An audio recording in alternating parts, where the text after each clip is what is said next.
Today I want to share with you a homemade stuffed shells recipe.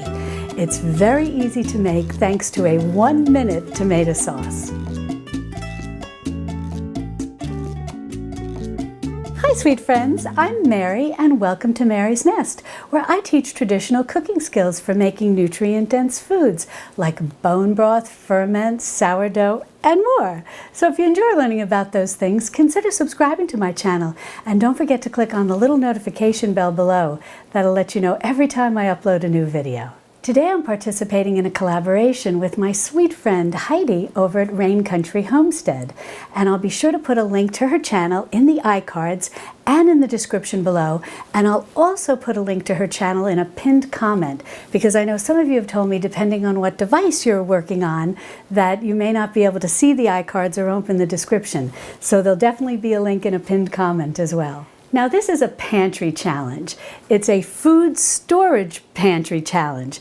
Now what exactly is food storage? Now in previous videos you may have heard me talk about the four corners pantry. And what exactly does that mean? Well, the four corners refer to the refrigerator, your freezer, your working pantry, the pantry that you may have in a cupboard or a closet in your kitchen that you access regularly, maybe every day, and then your extended pantry.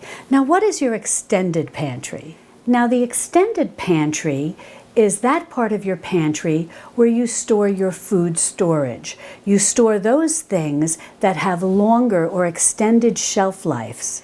Now that may include your home canned goods, that may include canned goods from the grocery store, it may include various dry goods like rice and pastas. You may also store grains there, and often these are in large containers where you've put in oxygen absorbers or you've been able to extract all of the air to keep them as fresh as possible.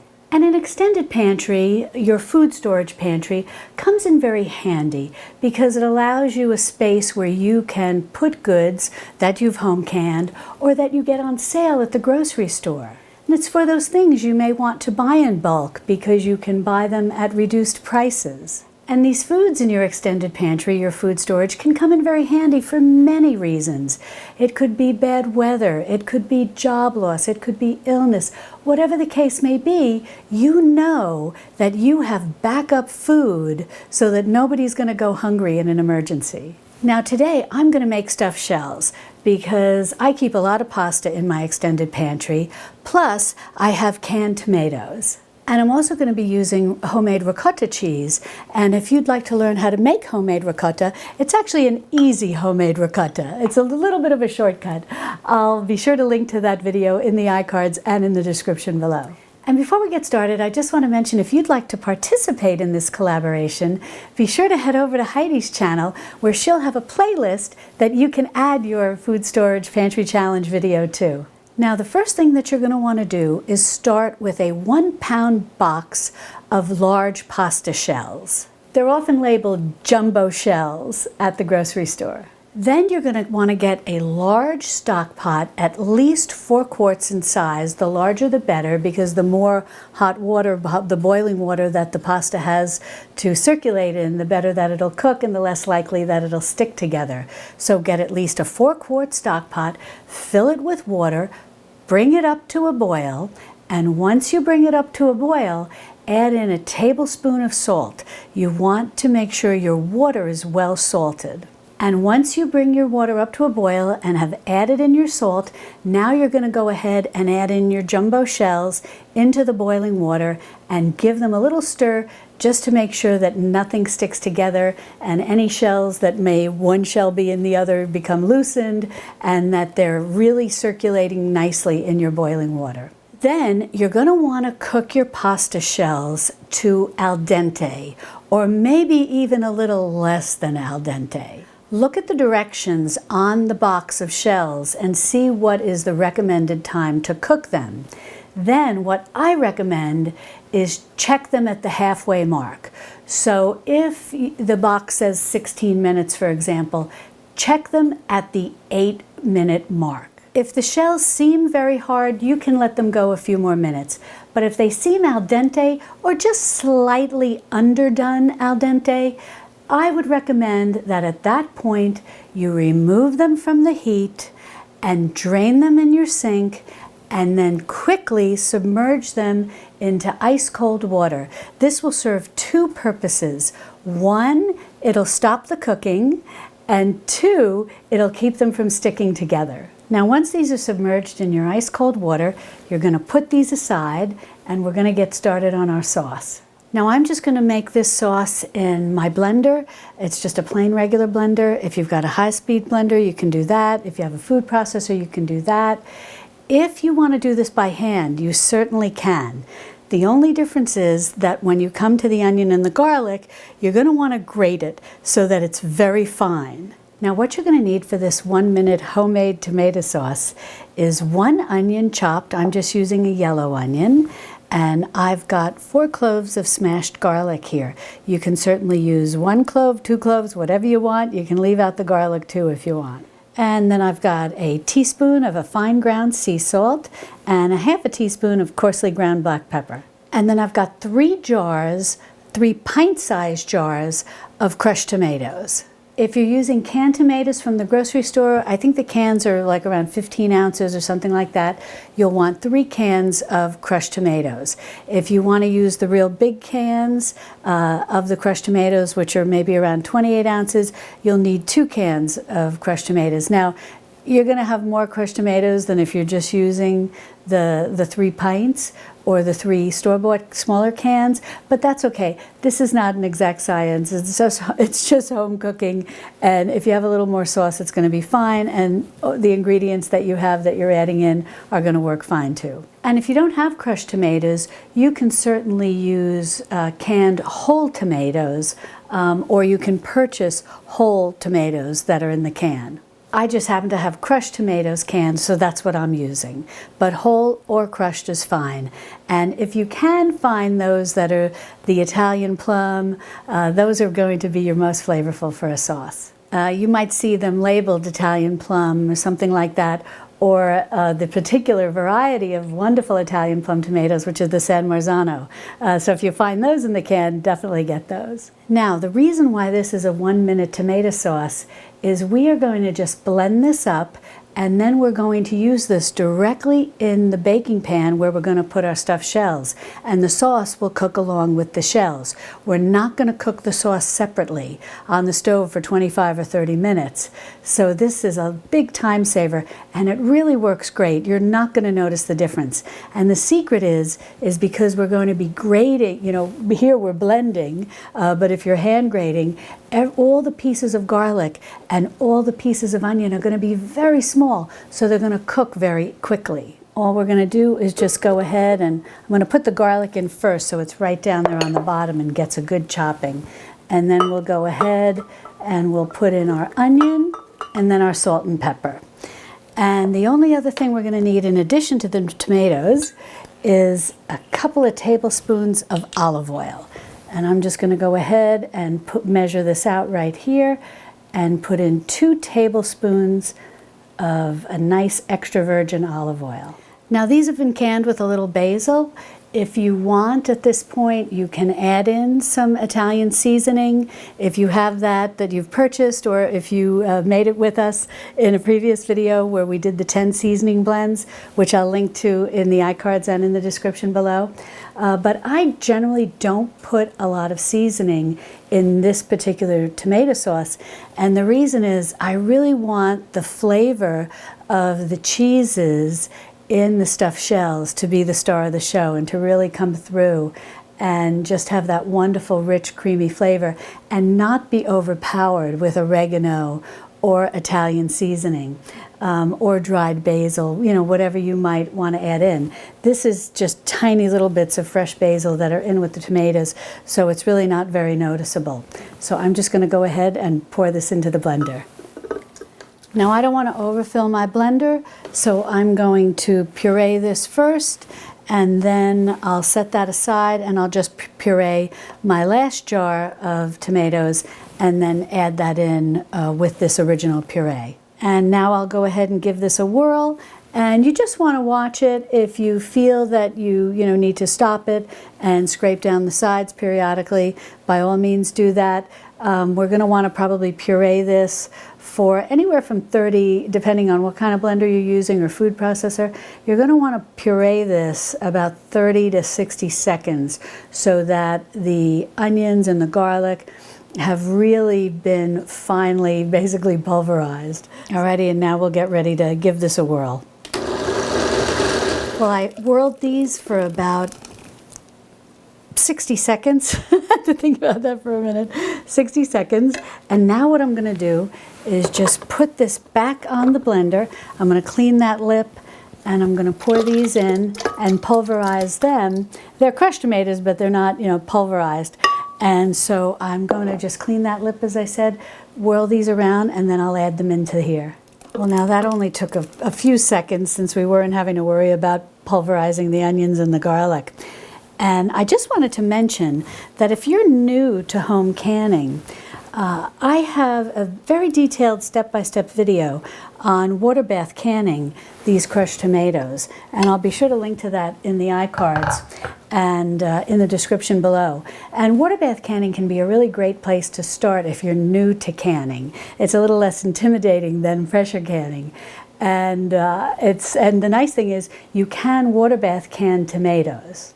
So I'm just going to mix this up well to make sure that third jar of tomatoes gets well incorporated with this sauce. Now when it comes to stuffing your shells, you have a lot of options. You can do just cheese, you can do cheese and spinach, which is what we're going to do today. You can do cheese and sausage, or ground beef, or cheese, ground beef, sausage and spinach, whatever combination that you like. But my family likes the cheese and spinach the best, so that's what I'm going to do today. Now when it comes to stuffing the shells, the real star of the show is the ricotta cheese.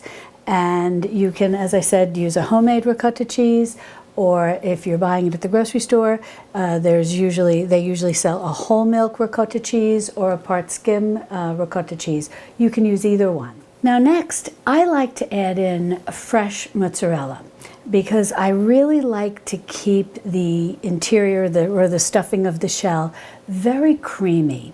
I don't like the more string cheese feeling to it if you add a part skim, low moisture mozzarella, more of the aged mozzarella. But if you like that feeling where it's very cheesy and stringy, you can certainly use that more aged mozzarella that you can buy at your grocery store. And it's usually, as I said, it'll be labeled like part skim, low moisture mozzarella. And I've just got an 8-ounce ball of fresh mozzarella that I've grated. And if you do, when you go to grate it, yes, it's very soft and it's almost like a little mushy, but that's fine. And the 8-ounce ball of mozzarella filled about 2 cups. And this is 1 pound of ricotta cheese, or approximately 1 pound of ricotta cheese. If you buy it at the grocery store, the container will be 1 pound or 16 ounces. And I'll have all these written ingredients and instructions over on my website, marysnest.com, and I'll also put a link in the description, a direct link that'll take you right to the post that has this recipe where you can print out, you can either just read it online or you can print out the recipe. So I'm going to go ahead and add in all this lovely, creamy, fresh mozzarella. Next, what I've got here is a coarsely grated Parmigiano Reggiano, and this really brings in some lovely flavor. Now, this is, I said, a coarse ground. I'll take a close-up picture so you can see how I've ground this, or how I've grated it. But and it's about a cup with a coarse grate like this. If you decide you grate it very finely, if the grater you have is one of those microplane graters, you're only going to need a half a cup or less. That almost looks like snow. It's such a fine grate. But this is just a coarse grate, and it's about 1 cup. So in goes our Parmigiano Reggiano. Beautiful. Now, I'm not going to add any extra salt to this. Parmigiano Reggiano is a very salty cheese, and I feel that adds enough salt. But certainly after you make this once, if you feel that it needs salt, you can always add it the second time around. Now what I've got here are 2 10-ounce packages of frozen spinach that's been defrosted and well drained. I have tried to squeeze every ounce of water out of this. Now if you really squeeze this tight, it's probably about a packed cup of cooked chopped spinach. Now you can certainly use fresh spinach, but you're going to need a lot of fresh spinach because, as you know, spinach cooks down to almost next to nothing. So I find that, unless it's summertime and you're growing your spinach, really using the frozen spinach works so great, and it's just so easy in this recipe. And the last ingredient that we're going to add in is 2 large, slightly beaten eggs. Now we're just going to give this a good mix to incorporate everything. Well, I've got this all beautifully mixed up, and now what we're going to do is put this aside, and we're going to get our baking dish. Now, what you want is basically something that's approximately 19 by 13, your typical standard oblong baking dish. I have this nice oval one, so I'm going to use this. You can use that also. You can use an oval dish also. It makes for a lovely presentation, bringing it to the dinner table. But anything you have that's about that size will work perfectly. Now what I've done is just put a little coating of olive oil in my pan. I find that's just a little insurance policy. Yes, there's olive oil in the tomato sauce, but I find that extra little bit just really helps to prevent anything from sticking. Then what we're going to do is take some of our sauce, and we're just going to put this down on the dish, or put this into the dish and just spread it all around the bottom. And you want just about a ladle or 2 of the sauce, and that'll be perfect. It'll serve as a nice base that we're going to nestle our shells into. Next, you want to take your shells one by one out of the water, and then just stuff them with a tablespoon or 2, whatever amount fits in comfortably but looks nice and makes it look very full, very abundanza, as my mother would say. Now, if you want to get very fancy, you can certainly put your mixture in a piping bag and pipe it into your shells. But I think just for home cooking, it's fine to use a teaspoon. Put as much in as you like that you feel it looks nice and substantial. And now we're ready to just start putting it in our dish. And I'm just going to kind of layer them all around in a circle that in the end will look like a flower. Well, I've stuffed all the shells, and they look absolutely glorious. I'll take a picture and overlay it so that you can see, because I can't really tilt this dish, but they look wonderful. Now, if you have a few pieces left, don't worry. I've got some broken ones here. They experienced a little battle damage during the boiling process. Don't throw them out. You can toss them in a frying pan with a little bit of the sauce, and it's a cook's treat. Now, the majority of this sauce we're going to warm, and we're going to serve it on the side after we take these out after baking and serve it. And this way you pass the sauce around, everybody can add more sauce onto their shells. But what I like to do before I put them into the oven is just take a tablespoon and put a dollop of sauce onto each shell. Now, what about cheese? I really like the shells to be the star of the show and the wonderful creamy filling to shine through. So I don't like to put any extra cheese on top. However, if you do, that's fine, and you have a lot of options. You can slice up some of that fresh mozzarella that comes in the ball at the grocery store, and you can put that on top for a very creamy topping. If you want more of that real cheesy, gooey string cheese kind of effect, then you'll want to put the low moisture part skim mozzarella, and then that'll create that real kind of bubbly, stringy, kind of gooey cheese topping that a lot of people like. Or you can even do a combination of both types of mozzarella. And then if you do a combination or one or the other, you can also then put another sprinkling of the Parmigiano Reggiano on top. Or you can just put a sprinkling of Parmigiano Reggiano all by itself on top. That can be very nice. But what I'm going to do is just put a little dollop of sauce onto each shell, and then we'll get ready to bake it. Now this is going to go into a 350-degree Fahrenheit preheated oven, and it's going to need to cook for about 30 minutes. Now I like to cover my shells and then uncover them at the last 5 minutes, whether or not I have cheese on top. But if you are putting cheese on top, then you definitely want to cover them with aluminum foil and then take that aluminum foil off at the last 5 minutes when it'll get nice and bubbly and slightly browned on top. But the reason that I like to cover my shells when they bake with aluminum foil, even if I'm not putting any cheese on top, I find that they just bake up a lot nicer. That sometimes when they're left uncovered, the shells can actually, the pasta, of the shells can actually become like a little tough on the edges, a little overly browned, and I think that it doesn't make for that nice soft mouthfeel, so to speak, when you go to enjoy them. Alrighty, well, I've got all the shells covered with sauce. I'll overlay another picture so that you can see how lovely they look. And now I'm just going to go ahead and cover this with the aluminum foil and into that 350 Fahrenheit preheated oven. It's going to cook, it's going to need about 30 minutes to cook.